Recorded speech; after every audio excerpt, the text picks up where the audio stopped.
அனைத்து ஆசிரியர்களுக்கும் மாணவர்களுக்கும் மெக்கானிக்கல் கல்வியியல் ஊடகத்தின் சப்ஸ்கிரைபர்களுக்கும் என்னுடைய அன்பான வணக்கங்கள். இன்றைக்கி நம்ம பார்க்க போகிறது மொமெண்ட் ஆஃப் இனர்ஷியா அப்படிங்கிற ஒரு டாபிக். அதாவது ஸ்ட்ரென்த் ஆஃப் மெட்டீரியலில் 3வது யூனிட்டில் வருது ஒரு முக்கியமான டாபிக். இது ஒரு கணக்குக்கு படித்தாலே போதும், எல்லா கொஸ்டின் பேப்பர்லையும் இது மாதிரி ஒரு கணக்கு வந்துடும். அப்போ இந்த கணக்கை நம்ம தெரிஞ்சுக்கிட்டோம்னா நிச்சயமாக ஒரு 14 மார்க் நம்ம அட்டன் பண்ணிட முடியும். இப்போ இது வரைக்கும் நம்ம நடத்தினதை ஒரு போர்டில் நடத்தி அதை போட்டிருந்தோம், அது கிளியாரிட்டி இல்லைன்னு சொல்லியிருந்தாங்க. அதனால் இப்போ நடத்த போகிறதுலாம் ஸ்மார்ட் டீச்சிங் அப்படிங்கிற மாதிரி எல்லாமே ஒரு பவர் பாயிண்டில் போட்டு நடத்தணும்னு பண்ணியிருக்கோம். இதில் இனிமேல் வரப்போகிறது எல்லாமே ஸ்மார்ட் டீச்சிங் அது மாதிரி வரும் உங்களுக்கு. இப்போ நம்ம ஜியாமெட்ரிக்கல் ப்ராப்பர்ட்டிஸுங்கிற 3வது யூனிட்டில் மொமெண்ட் ஆஃப் இனர்ஷியாங்கிற டாபிக் பார்க்க போகிறோம். இப்போ இதில் மொமெண்ட் ஆஃப் இனர்ஷியானா ஐஎக்ஸ்எக்ஸ் அப்படி கண்டுபிடிங்க அப்படின்னு கேட்பாங்க. கால்குலேட் ஐஎக்ஸ்எக்ஸ் அண்ட் ஐஒய்ஒய் அப்படின்னு கேட்டிருப்பாங்க. இது ஒரு பெரிய பிக் கொஸ்டின், 14 மார்க்கில் வரும். இதுக்கான ஃபார்முலா இங்கே கொடுத்துருக்கோம் பாருங்கள். Capital I bar summation capital I bar X X plus summation A into Y minus Y bar அப்படின்னு நீங்கள் வந்துடும். அதாவது இந்த ஃபார்முலாவை நீங்கள் மனப்பாடம் பண்ணிக்கணும். மனப்பாடம் பண்ணும்போது பார்க்கணும், இங்கே ஐஎக்ஸ்எக்ஸ்னு வந்துச்சுன்னா இங்கே ஐ பார் எக்ஸ்எக்ஸ்னு வரும், சமேஷன் வரும். பக்கத்தில் இங்கே ஏ இன்ட்டு ஒய் மைனஸ் ஒய் பார் வரும். புரியுதுங்களா? அப்படியே மாறி வரும். இங்கே எக்ஸ் வந்தால் இங்கே ஒய் மைனஸ் ஒய் பார்னு வரும், இங்கே ஒய் வந்துச்சுன்னா இங்கே எக்ஸ் மைனஸ் எக்ஸ் பார்னு வரும். இது ஃபார்முலாவில் உள்ள ஒரு சின்ன சேஞ்சஸ். இதை நீங்கள் மனப்பாடம் பண்ணி ஞாபகம் வச்சுக்கணும் நீங்கள். சரிங்களா? இப்போ ஐஎக்ஸ்எக்ஸ் கண்டுபிடிக்க சொன்னால் இதுதான் formula. Summation I bar X X plus summation A into Y minus Y bar whole square. அதேமாதிரி ஐஒய்ஒய் கண்டுபிடிக்கணும்னா சமேஷன் ஐ ஒய்ஒய் பார் நீங்கள் வரும் plus summation A into X minus X bar whole square. இதை நீங்கள் நல்லா ஞாபகம் வச்சுக்கணும். இப்போ இது கண்டுபிடிக்கிறதுக்கு முதல்ல நம்ம எக்ஸ் பார்னா என்ன, ஒய் பார்னா என்னன்னு தெரிஞ்சால் தான் நம்ம கண்டுபிடிக்க முடியும். இப்போ இந்த எக்ஸ் பார் ஒய் பாருக்கு ஏற்கனவே நம்ம ஒரு வீடியோ போட்டிருக்கோம். அதாவது சென்ட்ராய்டு கண்டுபிடிக்கிறதுன்னு சொல்லி ஒரு வீடியோ, இதுக்கு முன்னாடி ஒரு வீடியோ இருக்கும். இப்போ அதை மாதிரி இப்போ நம்ம பார்க்க போகிறது எக்ஸ் பார் ஒய் பாரை எப்படி கால்குலேட் பண்ணுறதுன்னு பார்க்க போகிறோம். இப்போ இதில் கால்குலேட் ஐ பார் எக்ஸ்எக்ஸ்க்குன்னா B into D cube divided by 12, B D cube divided by 12ன்னு சொல்லுவாங்க. அதுமாதிரி ஐஒய்ஒய் பார் கண்டுபிடிக்கணும்னா டிபி கியூப் டிவைடட் பை 12ன்னு போடணும். அப்படியே திருப்பி போட்டுக்கணும். இப்போ நம்ம இந்த எக்ஸ் பார் ஒய் பார் எப்படி கண்டுபிடிக்க இந்த ஃபார்முலா பார்த்தோம். இப்போ இது ஐஎக்ஸ்எக்ஸ் பார் கண்டுபிடிக்க போகிறோம். ஐஎக்ஸ்எக்ஸ் பார் கண்டுபிடிக்கணும் பிடி கியூப் டிவைடட் பை 12. அதே ஐஒய்ஒய் பார்னா டிபி கியூப் டிவைடட் பை 12 போடணும். சரிங்களா? இப்போ இதில் எது பி எது டின்னு எடுத்துக்கிட்டிங்கன்னா அகலம்ங்கிறது பி, உயரம்ங்கிறது டி. இது எந்த மாதிரியான செக்ஷனாக வேணாலும் இருக்கலாம். அந்த செக்ஷனில் அகலம் பின்னு எடுத்துக்கணும், உயரத்தை டின்னு எடுத்துக்கணும். சரிங்களா? இதுதான் இந்த இடத்துல பிடி கியூப் டிவைட் பை 12ன்னு கொடுத்துருக்காங்க, இங்கே டிபி கியூப் டிவைட் பை 12ன்னு கொடுத்துருக்காங்க. இந்த ஃபார்முலாவெலாம் நீங்கள் திருப்பி நீங்கள் படித்து பார்க்கணும், எழுதி பார்க்கணும். அப்போ தான் ஞாபகம் இருக்கும். இந்த ஒரு கணக்கை நீங்கள் 2-3 தடவை ஒரு ஒர்க் அவுட் பண்ணி பார்த்தீங்கன்னா உங்களுக்கு ஈஸியாக ஞாபகத்துக்கு வந்துடும். சரிங்களா? அடுத்தது இப்போ மொமெண்ட் ஆஃப் இனர்ஷியா ஒரு ஸ்கொயருக்கு எப்படி மொமெண்ட் ஆஃப் இனர்ஷியா கண்டுபிடிக்கன்னு பார்க்க போகிறோம். இப்போ இதோட அகலம் பி, உயரம் டி, ஹெச் இந்த இடத்துல ஹெச்ன்னு எடுத்துருக்காங்க, ஆனால் டின்னு வரணும். IXX is equal to bar BD cube divided by 12, அகலம் இன்ட்டு உயரம் கியூப் டிவைடட் பை 12. அதே ஐஒய்ஒய்னா டிபி கியூப் டிவைடட் பை 12. அதையும் இதையும் மாற்றிக்கணும், மாற்றி கியூபை மாற்றி போட்டு பெருக்கிக்கணும். இப்போ அதே மாதிரி ஏற்கனவே நம்ம ஒரு ஸ்கொயருக்கு பார்த்தோம். இப்போ ரவுண்டு செக்ஷனாக இருந்துச்சுன்னா எப்படி ஐஎக்ஸ்எக்ஸ் கண்டுபிடிக்கணும், ஐ பார் எக்ஸ்எக்ஸ் அப்படிங்கிறத பார்க்க போகிறோம். I bar X X equal to π/64 into D power 4. சரிங்களா? அதேமாதிரி ஐஒய்ஒய் பார்த்தீங்கன்னா அதே ஃபார்முலா தான், π/64 இன்ட்டு டி பவர் 4. சரிங்களா? அதாவது ரவுண்டாக இருந்துச்சுன்னா இதுதான் ஃபார்முலா, π/64 இன்ட்டு டி பவர் 4 போட்டுருணும். அதேமாதிரி ரேடியஸ் ஆஃப் கைரேஷன் கண்டுபிடிக்க சொல்லுவாங்க. சில கணக்கிலலாம் ரேடியஸ் ஆஃப் கைரேஷன் கண்டுபிடிங்கன்னு கேட்டிருப்பாங்க. ரேடியஸ் ஆஃப் கைரேஷன்னா கேஎக்ஸ்எக்ஸ்ன்னு போடணும். K X X is equal to root of I X X divided by summation A. இதுதான் கேஎக்ஸ்எக்ஸ்க்கு. அதுமாரி கேஒய்ஒய்க்கு அப்படியே மாற்றிக்கணும், root of I Y Y divided by summation A அப்படின்னு போட்டோம்னா இது கேஎக்ஸ்எக்ஸ் அண்ட் கேஒய்ஒய் இப்படி தான் கண்டுபிடிக்கணும். அடுத்து இப்போ நம்ம ஒரு சின்னதாக ஒரு ப்ராப்ளம் சால்வ் பண்ண போகிறோம். A T section is in size of 80 mm into 130 mm into 10 mm with the 80 mm side horizontal அப்படின்னு கொடுத்துருக்காங்க. இதில் நம்ம என்ன கண்டுபிடிக்கணும்னா find the values of moment of inertia about the centroidal axis. Moment of inertia about the centroidal ஆக்சிஸ்னால் I X X கண்டுபிடிக்கணும், I Y Y கண்டுபிடிக்கணும். சரிங்களா? இப்போ அது கண்டுபிடிக்கிறதுக்கு முதல்ல இது என்ன செக்ஷன் பார்க்கணும். இது ஒரு டி செக்ஷன். டி செக்ஷனாக நம்ம வழக்கமாக வரைகிற மாதிரி ஒரு கிராஃப் போட்டு எக்ஸ்ஒய் போட்டுருணும். போட்டுட்டு 0,0 போட்டு ஒரு டி செக்ஷனை வரைஞ்சிட்டு இதோட அளவை குறிக்கணும். இப்போ நான் ஏற்கனவே சொல்லியிருக்கேன், இதில் எந்த அளவு பெருசாக இருக்குதோ அதுதான் அதோட உயரம்னு நான் சொல்லியிருக்கிறேன். அடுத்த பெரிய அளவு அதோட அகலம், அடுத்த இருக்கிற அளவு அதோட திக்னஸ். இப்போ நம்ம பார்த்துருவோம். இப்போ 80 மில்லிமீட்டருங்கிறது ஏற்கனவே கொடுத்துருக்காங்க. ஹரிசாண்டல் சைடோ இல்லை வித்தாக எடுத்துக்கணும் அப்படின்னு சொல்லி கொடுத்துருக்காங்க. அப்போ 80 மில்லிமீட்டர் தான் ஹரிசாண்டல், அதாவது இதுதான் ஹரிசாண்டல் 80 மில்லிமீட்டர், இதை எடுத்துக்கணும். அகலம் அடுத்து என்ன கொடுத்துருக்காங்க, அப்போ அந்த 80 மில்லிமீட்டர் நம்ம வரைஞ்சிட்டோம். அடுத்து என்ன கொடுத்துருக்கோம், 130 millimetre. Take this value as overall height. ஏற்கனவே என்ன சொல்லியிருக்கேன், எது அதிகமான வேல்யூ இருக்கோ அதை வந்து ஹைட்டாக எடுத்துக்கணும். இப்போ 130 தான் அதிகம் இதில், அதனால் அதை ஹைட்டுன்னு நம்ம எடுத்துருக்குறோம். அப்போ 130ல் இந்த ஹைட் வந்து 120, மீதி உள்ளது 10. திக்னஸ் நான் ஏற்கனவே சொல்லியிருக்கேன், திக்னஸ் ஒரு 10, அதை தனியாக போட்டுக்கணும். Take minimum value as thickness, minimum value thickness அதை அங்கே போட்டிருக்கோம். இங்கே ஒரு திக்னஸ் வரும், இங்கே ஒரு திக்னஸ் வரும். அப்போ ரெண்டுத்தையும் கூட்டினீங்கன்னா 130 மில்லிமீட்டர்ஸ். ஓகேங்களா? இப்போ நம்ம கணக்கில் கொடுத்துருக்கிறதுக்கு ஒரு டிராயிங் மட்டும் வரைஞ்சிருக்கோம், XY. இதே மாதிரி தான் நீங்கள் எந்த கணக்கில் கொடுத்துருந்தாலும் அதை டிராயிங்காக மாற்றணும். அடுத்து நம்ம இப்போ IXX IYY கண்டுபிடிக்கிறதுக்கு ஃபார்முலா இதுதான். நான் ஏற்கனவே இந்த ஃபார்முலா சொல்லியிருக்கேன். IXX is equal to summation I bar XX plus summation A into Y minus Y bar whole square. சரிங்களா? இது நீங்கள் மனப்பாடம் பண்ணிக்கணும். அதேமாதிரி IYYக்கு summation IYY bar plus summation A into X minus X bar whole square. சரிங்களா? அடுத்தது இப்போ நம்ம இந்த ஃபார்முலா சப்ஸ்டியூட் பண்ணணும்னா நமக்கு X bar Y bar இருந்தால் தான் சப்ஸ்டியூட் பண்ண முடியும். X bar Y barக்கு ஃபார்முலா இந்த இருக்குது, summation AX divided by summation A. Y bar கண்டுபிடிக்கணும்னா summation AY divided by summation A. சரிங்களா? இதே இப்போ கண்டுபிடிச்சிருவோம் நம்ம. இப்போ இது கண்டுபிடிக்கணும்னா ஏற்கனவே நம்ம ஒரு வீடியோ போட்டிருக்கோம், அது தெரியாதவங்க அதை பார்த்தீங்கன்னா உங்களுக்கு கிளியராக இருக்கும். இப்போ நம்ம என்ன பண்ண போகிறோம், இந்த T செக்ஷனுக்கு X bar Y bar கண்டுபிடிக்க போகிறோம். இப்போ இந்த T செக்ஷனை ரெண்டாக பிரிச்சிட்டோம். இது செக்ஷன் 1, இது செக்ஷன் 2. பிரிச்சுட்டு இந்த 2 செக்ஷனுக்கு ஏரியா கண்டுபிடிக்கணும். முதல்ல ஒன்றாவது மொத்தம் எத்தனை செக்ஷன் இருக்கோ அத்தனை இந்த மாதிரி டேப்லர் காலம் போடணும். நீங்கள் ஒரு டேப்லர் காலம் போட்டுட்டு இதில் 2 செக்ஷன் தான் இருக்குது, அப்போ 1, 2ன்னு போட்டிருக்கோம். அந்த 2 செக்ஷனுக்கும் ஏரியா கண்டுபிடிச்சி இங்கே எழுதிக்கணும். சரிங்களா? இந்த டேப்லர் காலத்தை எல்லோரும் மனப்பாடம் பண்ணி நீங்களாவே எழுதிக்கணும். இப்போ பாருங்கள், செக்ஷன் 1க்கு ஏரியா கண்டுபிடிக்கிறோம். 80 × 10, அகலம் 80, உயரம் 10. அப்போ அகலத்தையும் உயரத்தையும் பெருக்குனிங்கன்னா ஏரியா கிடைக்கும். இங்கே 80 × 10 போட்டிருக்கிறோம். அதோட ஆன்சர் 800. சரிங்களா? அடுத்து எலிமெண்ட் நம்பர் 2. எலிமெண்ட் நம்பர் 2க்கு வந்து அகலம் 10, உயரம் 120. அதை இங்கே பெருக்கியிருக்கோம், 1200 மில்லிமீட்டர்ஸ். சரிங்களா? இப்போ போட்டாச்சு. இப்போ இதை மொத்தமாக கூட்டி போட்டுக்கணும். சம்மேஷன்னா கூட்டி போடுறதுன்னு அர்த்தம். அப்போ 800 1200 கூட்டினீங்கன்னா 2000 வந்துருச்சிங்க.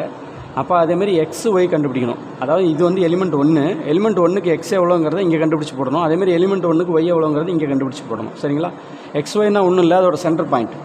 இப்போ இது வந்து எலிமெண்ட் 1, 1ஓட சென்டர் பாயிண்ட் எங்கே இருக்குதுன்னு நீங்கள் கண்டுபிடிக்கணும்னா, இப்போ இது வந்து கிராஃபில் 0,0, இங்கேருந்து இதோட சென்டர் பாயிண்ட் எங்கே இருக்குதுன்னு கண்டுபிடிக்கணும். அது கண்டுபிடிக்கிறதுக்கு இங்கே பாருங்கள், முதல்ல இப்படி போடணும். 2 கார்னரையும் கிராஸ் பண்ணணும். இந்த கார்னரும் இந்த கார்னரை கிராஸ் பண்ணிங்கன்னா சென்டரில் ஒரு பாயிண்ட் வரும். இது ஒரு சென்டர் பாயிண்ட்டு. இப்போ இதுக்கு அதுமாதிரி எலிமெண்ட் 1க்கும் கிராஸ் பண்ணிக்கணும்.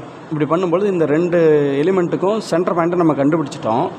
கண்டுபிடிச்சிட்டு இது எவ்வளோ தூரத்தில் இருக்குதுன்னு பார்க்க போகிறோம். இப்போ எக்ஸில் இது எவ்வளோ தூரத்தில் இருக்குதுன்னு பார்த்தோம்னா 40 மில்லிமீட்டரில் இருக்குது. இது 0,0, இங்கேருந்து இது இந்த சென்டர் பாயிண்ட் எவ்வளோ தூரத்தில் இருக்குது, 40 மில்லிமீட்டர். அப்போது இதுக்கு எக்ஸ் வந்து 40 தான். எலிமெண்ட் 1க்கும் 40 தான் இருக்குது, எலிமெண்ட் 2க்கும் 40 தான் இருக்குது. அப்போ அந்த 40 எடுத்து இங்கே போட்டுக்கலாம். அதே மாதிரி எலிமெண்ட் 2க்கு இப்போ நம்ம கண்டுபிடிக்கணும். அதே எலிமெண்ட் 1க்கு ஒய்யும் கண்டுபிடிச்சோம். நம்ம கண்டுபிடிச்சோம்னா எலிமெண்ட் 1க்கு ஒய் வந்து இது வரைக்கும் 100, 120 ப்ளஸ் இதில் ஒரு 5, பாதி 10ல் பாதி 5 கூட்டினீங்கன்னா 125 வந்துருச்சு. அதே நம்ம இங்கே எடுத்து எழுதிக்கலாம்.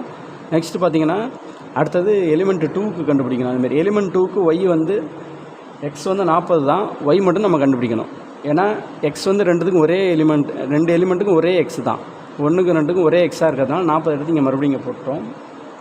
அடுத்தது இந்த ஹைட்டு பார்த்தீங்கன்னா 120 மொத்தம், அதில் பாதி 60, அதனால் எலிமெண்ட் 2க்கு ஒய் 60. சரிங்களா? இப்போ இதை போட்டுட்டு இந்த இடத்துல என்ன அர்த்தம், ஏஎக்ஸ்னு போடணும். இது ஏ, இது எக்ஸு, ரெண்டுத்தையும் பெருக்கி போட்டிங்கன்னா இங்கே ஏஎக்ஸ் கிடைக்கும். அதேமாதிரி இது ஏஒய்னா ஏ இங்கே இருக்குது, ஒய் இங்கே இருக்குது, இது ரெண்டுத்தையும் பெருக்கி போட்டிங்கன்னா இங்கே ஆன்சர் கிடைக்கும். சரிங்களா? இப்போ நம்ம என்ன பண்ணியிருக்கோம், பெருக்கி ஆன்சரை போட்டுட்டோம்.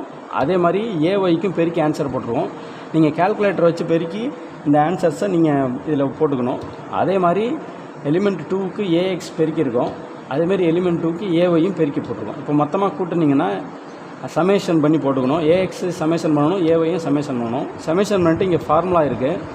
இப்போ இங்கே பார்த்தீங்கன்னா எக்ஸ் பாருக்கு formula summation A X divided by summation A. அதை போட்டிங்கன்னா 8 × 10⁻³ வருது, டிவைடட் பை 2000. இதை இங்கே போட்டுட்டோம். அதேமாதிரி ஒய் பாருக்கும் இங்கே போட்டிருக்கோம். ஃபார்முலாவில் உள்ளதை எடுத்து இதை எடுத்து இங்கே சப்ஸ்டிட் பண்ணிவிட்டு இந்த சமேஷன் ஏவை இங்கே போட்டிருக்கோம். போட்டிங்கன்னா ஆன்சர் வந்து எக்ஸ் பார் வந்து 40 மில்லிமீட்டர்ஸ், ஒய் பார் = 86 மில்லிமீட்டர். இது வந்து கரெக்டான ஆன்சர். எப்படி கரெக்டான ஆன்சர் நம்ம கண்டுபிடிக்கிறோம்னா, இப்போ நம்ம எக்ஸ் பார் ஒய் பாருங்கிறது சென்டர் பாயிண்ட்டுன்னு அர்த்தம்.